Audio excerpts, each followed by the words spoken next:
அக்ஷய திருதி அப்படின்னு என்ன? அக்ஷய திருதி அன்று நகை வாங்குறதுக்கு ஏன் அவ்வளவு மக்கள் போறாங்க, அது ஆசைப்படுறாங்க? எந்த நேரத்துல நகை வாங்குறது சிறப்பு? இப்ப இந்த பதிவை பாக்குறவங்க என்னால வாங்க முடியலையேன்னு ஏக்கத்துல கூட சில பேர் இருப்பாங்க. சோ நகை வாங்க முடியாதவர்கள் அன்றைய தினம் என்ன பண்ணலாம்?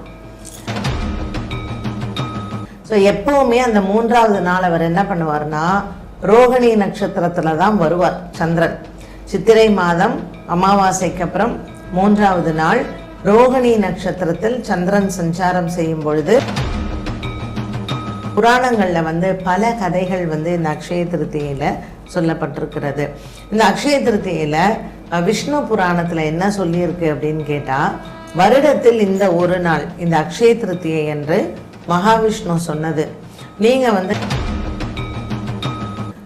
சித்திரை மாதம் ரோகிணி நட்சத்திரம் திருத்தியை திதி கூடிய அந்த அக்ஷய திருத்தியில என்ன பாரு, படிக்காசு நான் வைக்கிறேன் அப்படின்னு சொல்லியிருக்கார்.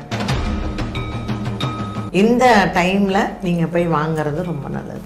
ரொம்ப சிறப்பு மேம். அக்ஷய திருதினா என்ன, என்ன வாங்கணும், என்ன கொடுக்கணும் அப்படின்னு அந்த புராண கதையில இருந்து சூப்பரா சொல்லிட்டீங்க மேம்.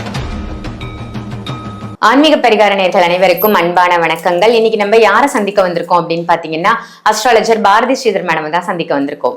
வணக்கம் மேம். வணக்கம்மா மேம். தொடர்ந்து நிறைய நல்ல பதிவுகள் கொடுத்துட்டு வரீங்க. நிறைய ஃபெஸ்டிவல்ஸ் பத்தி நம்ம பேசிட்டு இருக்கோம். தீபாவளி, பொங்கல் அந்த மாதிரி கொண்டாடக்கூடிய ஒரு பண்டிகை சித்திரை மாதத்துல அப்படின்னா அது அக்ஷய திருதி தான் மேம். அந்த அளவுக்கு வந்துருது. ஆனா இப்போ தங்கம் விலை ஜாஸ்தியா ஏறுது, இருந்தாலும் நகை கடைகள்ல கூட்டம் இருக்கதான் செய்யுது அப்படின்னு சொல்லணும். சோ இந்த அக்ஷய திருதி எனக்கு நீங்க 2 விஷயம் சொல்லணும் மேம். ஒண்ணு அக்ஷய திருதி அப்படின்னு என்ன? அக்ஷய திருதி அன்று நகை வாங்குறதுக்கு ஏன் அவ்வளவு மக்கள் போறாங்க, அது ஆசைப்படுறாங்க? எந்த நேரத்துல நகை வாங்குறது சிறப்பு? இப்ப இந்த பதிவை பாக்குறவங்க என்னால வாங்க முடியலையேன்னு ஏக்கத்துல கூட சில பேர் இருப்பாங்க. சோ நகை வாங்க முடியாதவர்கள் அன்றைய தினம் என்ன பண்ணலாம்? ஆன்மீக பரிகாரம் நேயர்கள் அனைவருக்கும் அன்பான வணக்கம். ஃபஸ்ட்டு நான் உங்களுக்கு எல்லாம் சொல்கிறது என்னென்னா, அக்ஷய திருத்தி அன்னைக்கு கண்டிப்பாக தங்கம் வாங்கணும் அப்படின்னு ரூல் கிடையவே கிடையாது.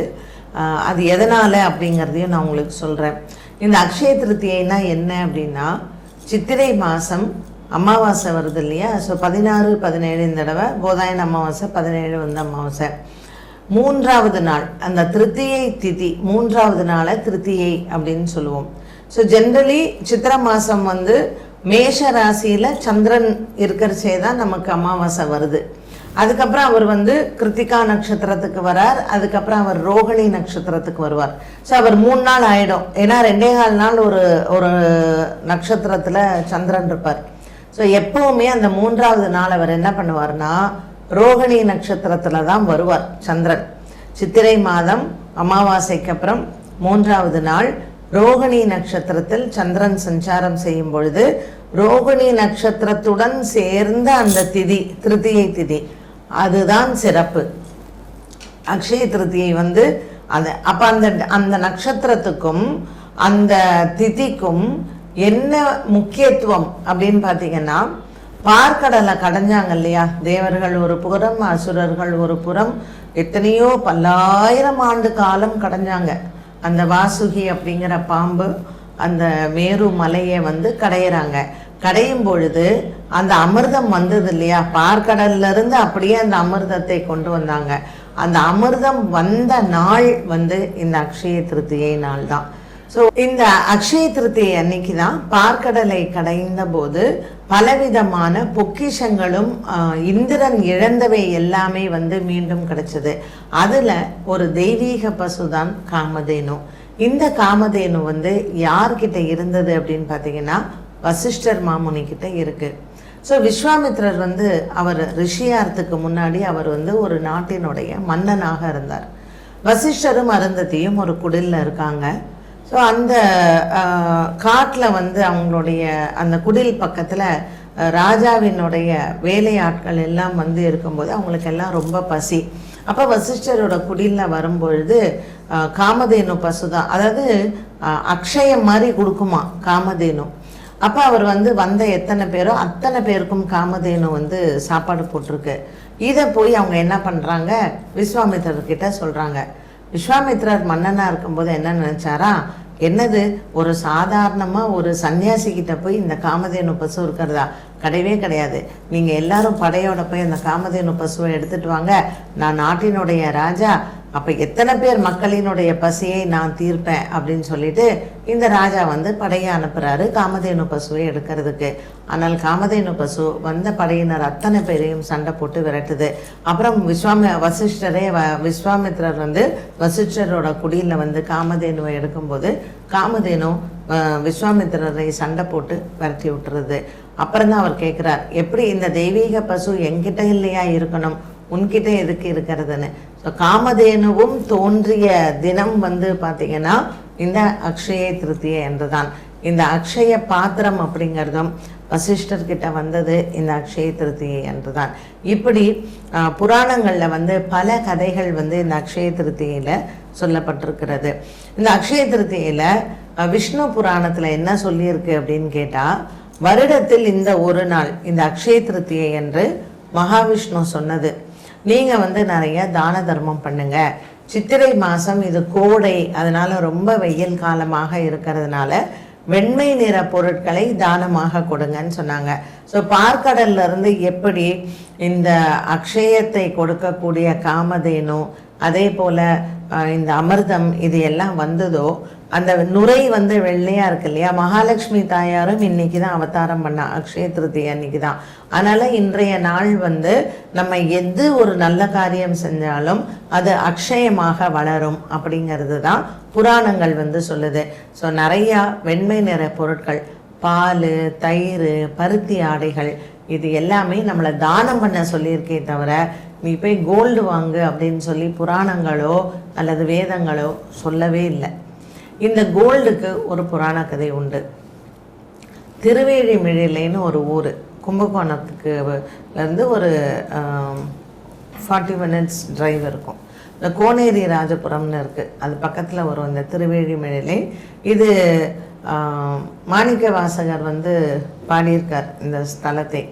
ஸோ இந்த ஆலயத்தில் வந்து பார்த்திங்கன்னா சம்பந்தர், மாணிக்க வாசகர்லாம் இங்கே இந்த ஊருக்கு வரும்பொழுது ரொம்ப, சம்பந்தர்லாம் இருந்த டைமில் ரொம்ப பஞ்சத்தினால மக்கள் வந்து அவதிப்பட்டிருக்காங்க. அப்போது ஒன்றுமே இல்லாமல், சாப்பாட்டுக்கே வழி இல்லாமல் அந்த ஊரில் வந்து இருக்கும் பொழுது இந்த கோவிலில் வந்துட்டு மாப்பிள்ளை சுவாமின்னு சிவனினுடைய பெயர், அங்கே போய் அவர் வந்து இந்த பஞ்சத்தை நீக்கிறதுக்கு எனக்கு வழி காண்பி அப்படின்னு சொல்லிட்டு சிவன்கிட்ட வந்து சம்பந்தர் வந்து கேட்குறார். அப்போது சுவாமி என்ன பண்ணுறார், சிவபெருமான் அவர் கனவுல போயிட்டு, சித்திரை மாதம் ரோகிணி நட்சத்திரம் திருத்தியை திதி கூடிய அந்த அக்ஷய திருத்திகையில் என்னை வந்து பாரு, படிக்காசு நான் வைக்கிறேன் அப்படின்னு சொல்லியிருக்கார். ஸோ சம்பந்தர் வந்து பார்க்குறார். காலையில் வந்து பார்க்கும் பொழுது ஒரு தங்க நாணயம் அந்த படியில் வந்து, கோவில் அந்த சுவாமி சன்னதியில் படி இருக்கும் இல்லையா, அந்த படியில் வந்து ஒரு காசு இருந்திருக்கு. ஸோ தினமும் அவருக்கு அந்த மாதிரியான ஒரு காசு அக்ஷய திருத்தியிலேருந்து வந்துதான். இன்றைக்கும் அந்த ஊரில் வந்து பார்த்திங்கன்னா சுவாமிகிட்ட வந்து காசு வச்சு நிறைய பேர் வந்து வாங்கிட்டு போவாங்க, கோல்டெல்லாம் வச்சு வாங்கிட்டு போவாங்க. ஸோ இது சம்பந்தர் காலத்தில், மாணிக்க வாசகர் காலத்துலலாம் படிக்காசுக்காக சுவாமி வந்து இந்த அக்ஷய திருத்தியை நாளில் கொடுத்ததாக ஒரு ஐதீகம். அதே போல் கேரள மாநிலத்திலையும் ஒரு ஆலயத்தில் வந்து பார்த்திங்கன்னா இந்த தங்க நாணயம் வந்து அக்ஷய திருத்தியில் கொடுக்கறது வழக்கமாக வச்சுருக்குறாங்க. நம்ம வந்து போய் கடையில் வந்து கடன் வாங்கியாவது தங்கம் வாங்கணும், இல்லைன்னா அப்படியே க்யூவில் நின்று அன்றைக்கி வந்து கோல்டு வந்து நம்ம புக் பண்ணிக்கணும், அதெல்லாம் இன்றைய காலகட்டத்தில் மார்க்கெட்டிங் ஸ்ட்ராட்டஜிக்காக நடக்கிற ஒரு விஷயம் தானே தவிர, தங்கம் வாங்கலைன்னா அக்ஷய திருத்தியில் நமக்கு கஷ்டம் வரும், இல்லைன்னா வாங்கவே முடியாமல் போயிடும்லாம் கண்டிப்பாக கிடையாது. Super ma'am. அப்படியே வாங்கணும் அப்படின்னு நினைக்கக்கூடியவர்களுக்கு எந்த நேரத்தில் வாங்கலாம்? அக்ஷய திருத்தி அன்னைக்கு கோல்டு தான் வாங்கணும்னு இல்லை, வெண்மை நிற பொருட்கள்னு சொல்ல, வெள்ளியும் தாராளமாக நீங்கள் வாங்கலாம், வெண் சங்கு வந்து வாங்கலாம். ஸோ ஒயிட் கலரில் நீங்கள் எது வேணாலும் வாங்கிக்கோங்க. அன்றைக்கி ஆக்சுவலாக நீங்கள் வந்து மண்டே ஏப்ரல் 20ஆம் தேதி திங்கட்கிழமை காலை 10 மணியிலேருந்து 10:30 மணிக்குள்ளே நீங்கள் தாராளமாக வாங்கிக்கலாம். ஸோ 9:30ன்னு வச்சுக்கோங்களேன், 9:30லேருந்து 10:30 நல்ல நேரம். இந்த டைமில் நீங்கள் போய் வாங்கிறது ரொம்ப நல்லது. ரொம்ப சிறப்பு மேம். அக்ஷய திருதினா என்ன வாங்கணும் என்ன கொடுக்கணும் அப்படின்னு அந்த புராண கதையில இருந்து சூப்பரா சொல்லிட்டீங்க மேம். நல்ல பதிவு மேம். Thank you ma'am. இந்த பதிவு உங்க எல்லாருக்கும் பயனுள்ள பதிவா அமைஞ்சிருக்கும் அப்படின்னு நினைக்கிறேன். இந்த பதிவை மற்றவங்களுக்கும் ஷேர் பண்ணுங்க. பாரதி மேம் நீங்க நேர்ல மீட் பண்ணணும் அப்படின்னு நினைச்சீங்கன்னா, ஜாதக ரீதியாகவோ அல்லது ஜோதிட ரீதியாகவோ உங்களுக்கு கன்சல்டேஷன் வேணும் அப்படின்னாலும் சென்னையில நீங்க நேர்ல சந்திக்கலாம். ஆன்லைன் கன்சல்டேஷனும் போயிட்டு இருக்கு, அதையும் பயன்படுத்திக்கோங்க. இதே மாதிரி வேற ஒரு நல்ல நிகழ்ச்சியில உங்க எல்லாரையும் சந்திக்கின்றேன். நன்றி, வணக்கம்.